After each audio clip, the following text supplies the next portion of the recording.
Hello बच्चों, कैसे हैं आप सभी। आई होप आप सभी अच्छे होंगे। तो आज का टॉपिक है introduction to graphs. Introduction, line graph, some applications. Now introduction. A graph is a graphical representation of data that makes it more appealing and eye-catching.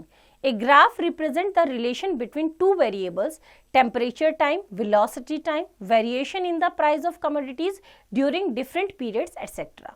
Now, line graph.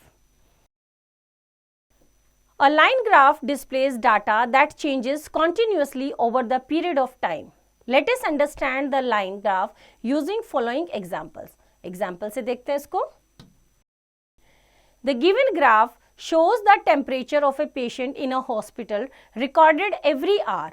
Study the graph and answer the following questions. तो इसमें देखो, यहाँ पे हमारा time दे रखा है 9 AM to 3 PM और यहाँ पे टेम्परेचर दे रखा है सेल्सियस में, राइट. तो first question is what was the patients temperature at 1 PM. तो 1 बजे देखो क्या है टेम्परेचर. 1 बजे हमारा कहाँ पे है, यहाँ. तो 1 बजे देखो कितना है, 36 और 37 के बीच में है. तो सॉल्यूशन देखें इसका. A part, the patient temperature at 1 PM was 36.5 degree Celsius. Now second question, B part,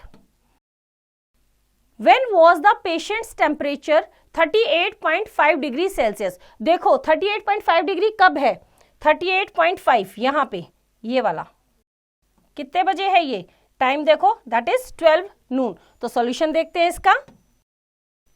At 12 noon the patient's temperature was 38.5 degree Celsius. Now next question देखो. In which two times the patient's temperature is same during the period. कौन से दो time है जहां पे temperature same है. यहां पे देखो ये है 36.5, 36.5, 1 PM और 2 PM. तो सॉल्यूशन देखते हैं इसका. At 1 PM and 2 PM the patient's temperature was same 36.5 degree Celsius. Now last question देखते हैं इसका, D. During which periods did the patient's temperature show an upward trend? कौन कौन से टाइम पीरियड में टेम्परेचर क्या हो रहा है, बढ़ रहा है. देखो यहां से 9 PM के बाद यहां पे बढ़ रहा है, कब तक, 11 तक. फिर उसके बाद डाउन जा रहा है इक्वल, फिर 2 से 3 के बीच में वो क्या हो रहा है, बढ़ रहा है. तो सॉल्यूशन देखते हैं इसका. The patient's temperature shows an upward trend from 9 AM to 10 AM, 10 AM to 11 AM and then 2 PM to 3 PM. Now next example. The given graph shows the maximum temperatures recorded for 2 consecutive weeks of a town. Study the graph and answer the questions that follows. यहाँ पे हमें क्या दे रखे हैं, days of the week दे रखा है और 2 weeks का, फर्स्ट और सेकेंड 2 weeks का क्या दे रखा है, temperature, maximum temperature in Celsius. Questions देखते हैं इसके क्या क्या हैं, क्या क्वेश्चंस हैं देखते हैं. A, what information is given by the 2 axes. B, in which week was the temperature higher on the most of the days. C, on which day was the temperature same in both the weeks. D, on which day was the difference in temperatures the maximum for both the weeks. E, what were the temperature for both the weeks on Thursday. F, on which day was the temperature 35 degrees Celsius for the first week. G, on which day was the temperature highest for the second week. Now solution देखते हैं इसका. A part, the graph shows the maximum temperatures in degree Celsius for the 2 consecutive weeks. तो हमें क्या information दे रहा है, 2 weeks का maximum temperature. Now B, the table given below shows the maximum temperature as recorded from the graph. Days of the week, Sunday, Monday, Tuesday, Wednesday, Thursday, Friday, Saturday.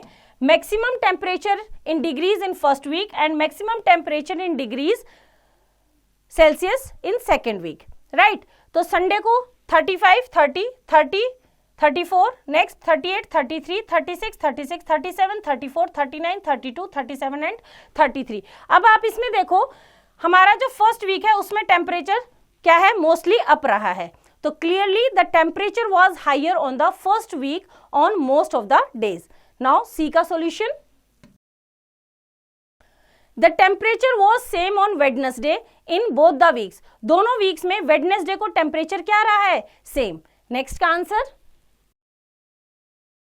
The difference in temperatures was the maximum on Friday. दोनों weeks में Friday को सबसे ज्यादा difference था किसमें, temperature में, for both the weeks. Now next का solution E. The temperature for Thursday during first week was 37 degrees Celsius and during second week was 34 degrees Celsius. Now F part. The temperature was 35 degrees Celsius for the first week on Sunday. Now G part. The temperature was highest on Wednesday for the second week. Now next example. A postman has to travel from the post office to Rewari village to deliver a money order. The given line graph shows his distance from the post office at different times. Study the graph and answer the following question. A part. What is the scale for the distance axis? B. What is the total distance between the post office and the Rewari village? C. How much time did he take to travel from the post office to his destination? D. For how long did he break his journey? E. What is the ratio of the distances covered by him during the time intervals 9 am to 10 am and 10:30 am to 11:30 am? तो हमें क्या given है, line graph given है. यहाँ पे हमारा क्या है, टाइम, और यहाँ पे डिस्टेंस इन किलोमीटर. राइट? तो हम इसका सॉल्यूशन देखते हैं. जैसे फर्स्ट क्वेश्चन का हमारा क्या था, क्या बिग डिवीजन, एक बिग डिवीजन किसको रिप्रेजेंट कर रहा है, 4 किलोमीटर. जो हमारा डिवीजन है वो किसको रिप्रेजेंट कर रहा है, 4 का डिफरेंस है ना यहाँ पे, तो ये किसको रिप्रेजेंट कर रहा है, 1 big division is equal to 4 kilometre. Now B part का answer. The total distance between the post office and Rewari village is 22 kilometre.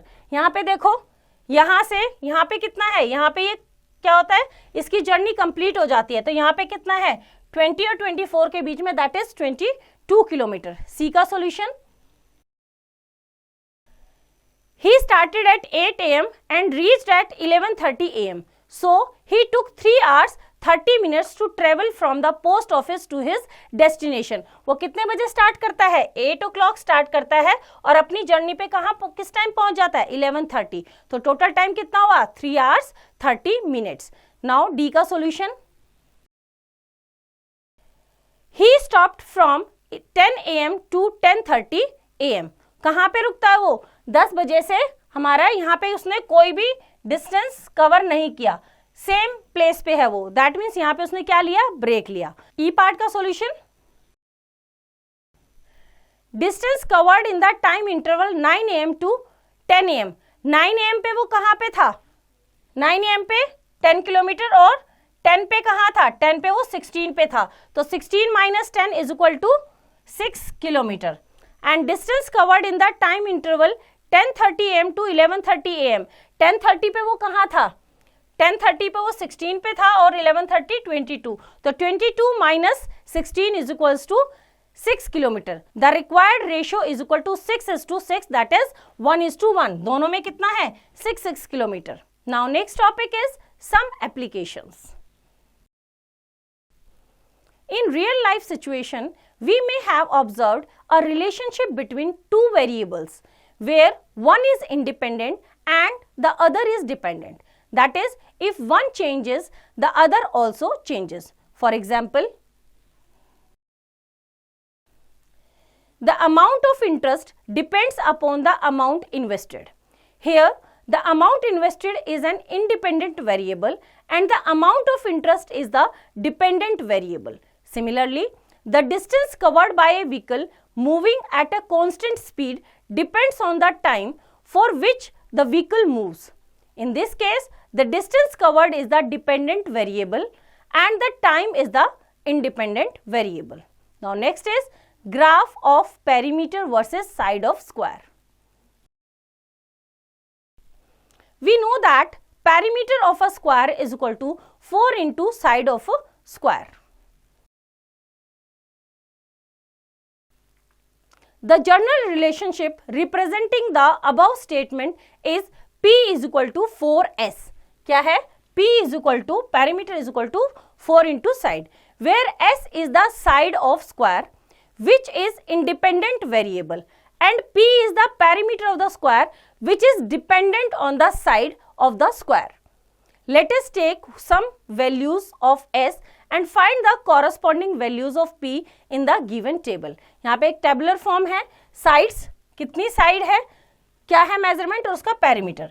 If S is equal to 1 तो 4 into 1 4S is 4. If side is 2 then 4 multiplied by 2 is equal to 8. If S is 3 then 4 multiplied by 3 is equal to 12.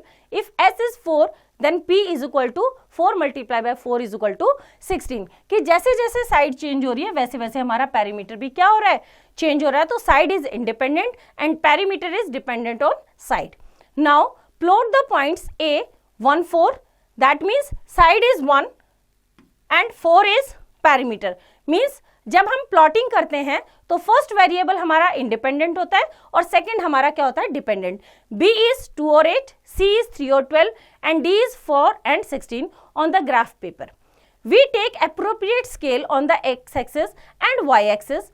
On x-axis we take the values of the side of square and on y-axis we take the values of perimeter of the square. तो x-axis पे हम क्या लेंगे, length of the side of square, that is independent variable, and perimeter हम किस पे लेंगे, y axis पे लेंगे, राइट. और एक ब्लॉक हमारा एक यूनिट को रिप्रेजेंट करेगा x axis पे भी और 1 block on y axis is equal to 2 units, right. तो x axis पे हमने लिया 0 से स्टार्ट करेंगे 1 2 3 4 5 और y axis पे हमारी क्या है, 2 यूनिट्स पे लेंगे हम, कितना 2 4 6 8 10 12 and 14 and 16. Right. Here we observe that on joining A, B, C and D. अब हमने क्या किया, A कहाँ रिप्रेजेंट किया, X हमारा कितना है 1 और Y हमारा कितना है 4. यहाँ पे A रिप्रेजेंट किया, B हमारा क्या है यहाँ पे 2 और 8, C हमारा कहाँ है 3 and 12 और D हमारा कहाँ है 4 and 16. इसको हमने क्या किया, यहाँ से मैच किया. Here we observe that on joining A, B, C and D, we get a straight line. Hence, it is a linear graph. Now, reading from the graph.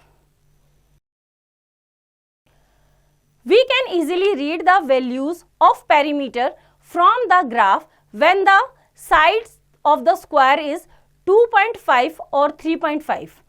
Take a point U at S is equal to 2.5 on the x-axis. Draw UL perpendicular on x-axis meeting the graph at L. Clearly, UL is equal to 10 units. If S is equal to 2.5 units, then P is equal to 10 units. Similarly, take a point Q at S is equal to 3.5 on the x-axis. Draw QM perpendicular on x-axis meeting the graph at M.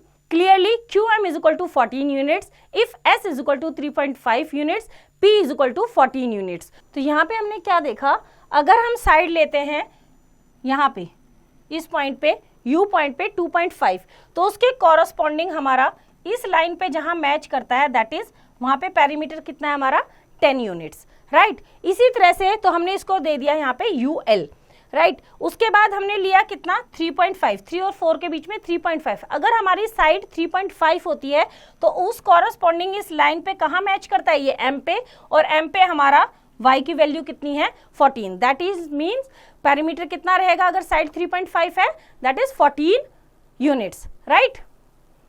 Now maths fact, linear graph shows the relationship between two quantities where one is independent and other is dependent. Now next is graph of area versus side of square. We know that area of a square is equal to side into side. The general relationship representing the above statement is A is equal to S square, where A is the side of square which is independent variable and A is the area of the square which is dependent on the side of the square. Let us take some values of S and find the corresponding values of A in the given table. Tabular form में देखो, side हमें दे रखी है, उसके according हम area निकालेंगे। अगर side हमारी 0 है, एरिया भी 0, साइड 1 है, area is 1, side is 2, area is 4, side is 3, area is 9. Now plot the points A 0 0, B 1 1, C 2 4 and D 3 9 on the graph paper. We take appropriate scale on the x-axis and y-axis. On x-axis we take the values of the side of square and on y-axis we take the values of area of the square. That means x-axis पे हमारा independent variable और y-axis पे हमारा क्या आएगा dependent variable. तो यहाँ पे 1 block on x-axis पे हमारा 1 यूनिट का लिया और y एक्सिस पे 2 यूनिट्स का, तो 0 1 2 3 4 5 2 4 6 8 10 12 14 16 इक्वल लेंगे। अगर 2 2 का डिफरेंस लिया तो सब में 2 2 का ही लेंगे, राइट। वो डिपेंड करेगा हमारे इन वेरिएबल्स के ऊपर। ओके, तो हमारा a कहाँ है 0 0, तो यहाँ पे हमारा a है। नेक्स्ट क्या है b 1 1, तो यहाँ पे 1 1 हमारा b। नेक्स्ट क्या है 2 and 4, यहाँ पे 3 and 9 और 4 पे लेंगे तो 4 और कितना हो जाएगा हमारा 4 पे लेंगे तो कितना हो जाएगा हमारा 4 पे भी ले लेते हैं 4 4 4 जा 16, तो वो किस पे जाएगा हमारा 16 पे।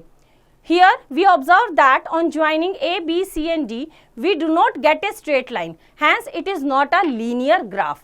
Reading from the graph, we can easily read the values of area from the graph when the side of the square is 4. Take a point L at S is equal to 4 on the x-axis. Draw LM perpendicular on x-axis meeting the graph at M. ये जो हमने किया है यहाँ पे ये वाला, right. इस तरह से हम यहाँ पे क्या निकाल सकते हैं, इस लाइन पे हम एरिया फाइंड आउट कर सकते हैं। Clearly LM is equal to 16 units. If S is equal to 4 units, area is equal to 16 units. Next topic is graph of multiples of different numbers. Let us consider a simple linear equation y is equal to 5x, where x is the number which is independent variable and y is taken as a multiple of 5 which is dependent on x. Let us take some values of x and find the corresponding values of y in the given table. यहाँ पे हमने x लिया और y क्या है, that is 5x. यहाँ पे हम x की वैल्यू 0 लेंगे तो y भी कितना रहेगा 0. If x is equals to 1, y is equal to 5. If x is equal to 2, y is equal to 10. If x is equal to 3, then y is equal to 15. तो x हमारा independent variable है and y is dependent on x.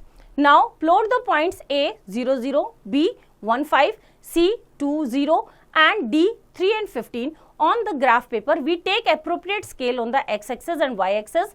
On x-axis we take the values of x and on y-axis we take the values of y. तो यहाँ पे हमने numbers लिए x access के 0 1 2 3 तक और यहाँ पे हमने 2 2 के मल्टीपल्स लिए 2 4 6 8 10 12 14 16 18 एंड 20. हमने फर्स्ट कहाँ पॉइंट किया 0 0. a हमारा क्या है 0 0. नेक्स्ट b है 1 और 5, यहाँ पे 1 और यहाँ पे 5. c हमारा है 2 एंड 10, यहाँ पे 2 है, यहाँ 10. नेक्स्ट है हमारा जो d है दैट इज 3 एंड 15. 3 हमारा यहाँ है, 15 हमारा यहाँ है, ठीक है। इसी तरह से इन्होंने लिया है यहाँ पे 2.5 पे जब कॉरस्पॉन्डिंग इस लाइन पे कट किया तो ये हमारा 12 और 13 के बीच में आ रहा है। जब हमने यहाँ पे 4 लिया, x की वैल्यू को 4 लिया तो 4 5 20, ये यहाँ पे कट किया इस लाइन पे, तो यहाँ पे कितना है 20. Here we observe that on joining A, B, C and D we get a straight line. Hence it is a linear graph. Reading from the graph, कैसे हम रीडिंग ले सकते हैं? We can easily read the values of y from the graph when the value of x are 4 and 2.5. Take a point P at x is equal to 4 on the x-axis. Draw Pn perpendicular on x-axis meeting the graph at n. Clearly, Pn is equal to 20 units. If x is equal to 4 units, y is equal to 20 units. Similarly, take a point L at x is equal to 2.5 on the x-axis. Draw Lm perpendicular on x-axis meeting the graph at m. Clearly, Lm is equal to 12.5 units. If x is equal to 2.5 units, y is equal to 12.5 units. Now, next is graph of simple interest versus number of years. We know that simple interest SI is equal to P into R into T upon 100. हमारा ये formula होता है. Let P is equal to ₹500, R is equal to 10% per annum. Then simple interest is equal to 500 into 10 into T upon 100. अगर हम time ना ले तो simple interest क्या है? 50 multiply by time. The general relationship representing the above statement is SI simple interest is equal to 50T, where T is the number of years which is independent variable and simple interest SI is the simple interest which is dependent on the number of years. Let us take some values of T and find the corresponding values of SI in the given table. यहाँ पे हमने tabular form में लिया है time and simple interest is equal to 50T. Time is 1, then SI is equal to 50. If time is 2, then SI is equal to 100. If time is 3, then SI is equal to 150. If time is 4, then SI is equal to 200. Now, plot the points A 1 or 50, B 2 and 100, C 3 and 150 and D 4 and 200 on the graph paper. We take appropriate scale on the x-axis and y-axis. On x-axis we take the value of number of years and on y-axis we take the value of the simple interest. तो यहाँ पे हमने scale क्या लिया? 1 block on n-axis is 1 unit and 1 block on y-axis is equal to 50 units. तो यहाँ पे हमारा नंबर ऑफ ईयर्स 0, 1, 2, 3, 4, 5, 6 तक लिया एक्स एक्सिस पे और सिंपल इंटरेस्ट हमने लिया SI वाई एक्सिस पे कितना 50-50 का डिफरेंस 0, 50, 100, 150, 200, 250 एंड 300. यहाँ पे हमने ABCD को प्लॉट किया. A में देखो x हमारा 1 और y कितना है 50. तो यहाँ पे ये हमारा A. B पे हमारा क्या है 2 and 100, 2 and 100. C हमारा क्या है 3 and 150. D हमारा क्या है 4 and 200. Here we observe that on joining A, B, C and D we get a straight line. Hence it is a linear graph. उसके बाद हमने देखो और क्या लिया है. अगर हम यहाँ पे 5 years ले, टाइम कितना ले 5 years ले, तो 5 year के कॉरस्पॉन्डिंग हमने ML एक लाइन ड्रॉ की परपेंडिकुलर. तो हमारा सिंपल इंटरेस्ट कितना आ रहा है 250 राइट. उसके बाद हमने कितना लिया 6 years लिया, कॉरस्पॉन्डिंग लाइन ड्रॉ की हमारे NP और यहाँ पे जहां कट किया तो यहाँ पे हमारा सिंपल इंटरेस्ट आ रहा है 300. Reading from the graph. We can easily read the values of simple interest from the graph when the number of years are 5 and 6 respectively. Take a point L at T is equal to 5 on the x-axis. Draw LM perpendicular on x-axis meeting the graph at M. Clearly, LM is equal to 250 units. If T is equal to 5 units, SI is equal to 250 units. Similarly, take a point P at T is equal to 6 on the x-axis. Draw PN perpendicular on x-axis meeting the graph at N. Clearly, Pn is equal to 300 units. If T is equal to 6 units, SI is equal to 300 units. Now, next is graph of distance versus time. We know that distance D is equal to speed multiplied by time. Distance क्या है? Speed multiplied by time. Let S speed is equal to 40 km per hour. Then distance is equal to 40 multiplied by T. तो distance हमारा क्या बना? D is equal to 40 multiplied by T, 40T. The general relationship representing the above statement is D is equal to 40T, where T is the time which is independent variable and D is the distance which is dependent on the time. Let us take some values of t and find the corresponding values of d in the given table. तो t हमने लिया एक tabular form में, t और d हमारा है is equal to 40t. If t is 1, d is 40. If t is 2, d is 80.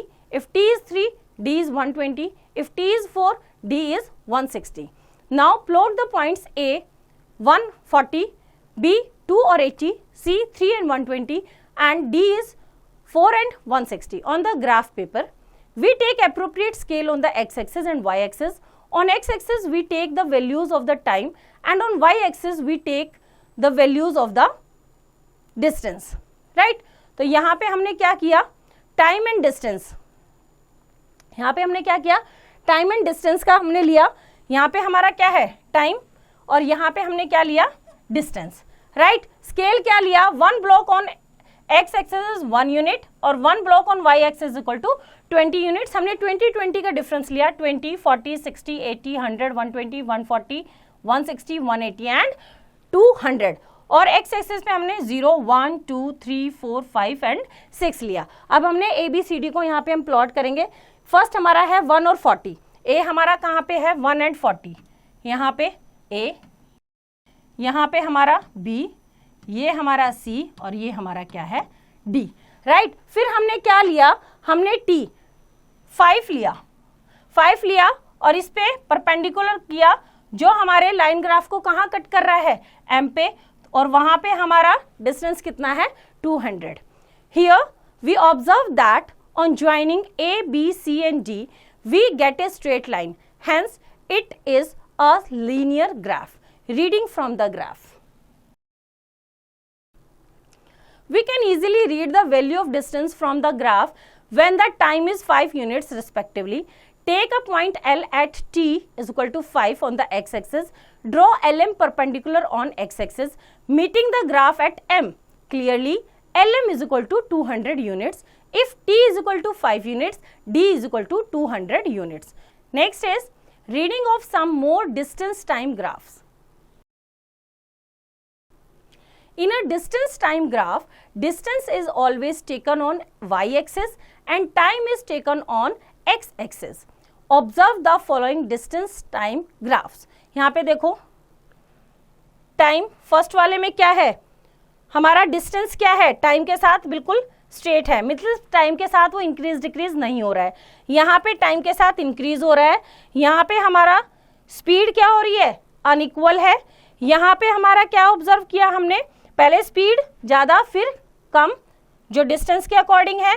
यहाँ पे टाइम में क्या है कि पहले हमारा डिस्टेंस बढ़ रहा है, फिर हम रुक गए हैं और फिर हमारा आगे बढ़ रहा है. यहाँ पे हमारा क्या है, इंक्रीज हो रहा है डिस्टेंस, फिर हम उतनी स्पीड से इंक्रीज नहीं हो पा रहे हैं. राइट,